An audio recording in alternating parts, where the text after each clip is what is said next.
Welcome to the series of Oracle Fusion Payables demonstration. In this video, you will see how to create a debit memo and a credit memo in Oracle Fusion Payables.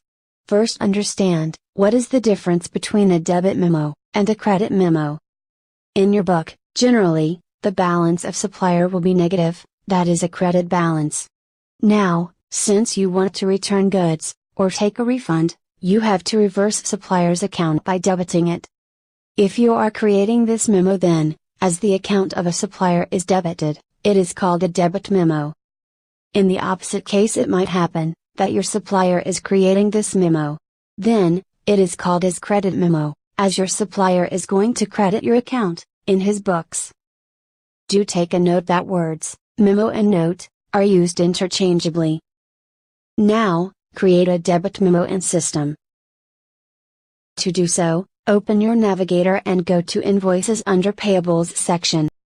This is the Invoices main page consisting of info tiles for pending actionable items providing, at a glance, information.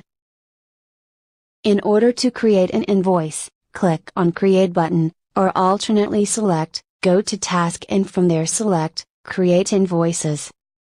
This opens Invoice Creation Form. From here, you can create all types of invoices, like a debit or credit memo, standard invoice as well as prepayments. First, select the supplier for whom you want to create the debit or credit memo. Once the supplier is selected, System will default the supplier details like site, payment terms, currency, from your supplier master. Now specify the transaction number. Now enter the amount. Since it is a reversal of the amount invoiced earlier, you need to enter the amount in negative. Now, make sure that in type of invoice, you select either debit memo or credit memo. As of now, select debit memo. Now in lines, you have various options to match your line. You can match invoice lines, match receipt charges, correct matched invoice, or correct unmatched invoice. For now, select Match to Invoice Lines, so as to match it with the earlier invoice.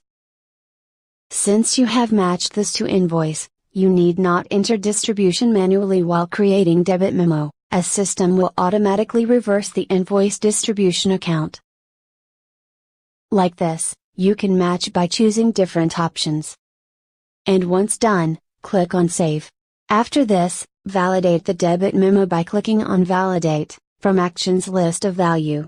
Once validated, the debit memo will become eligible for accounting and payments processing.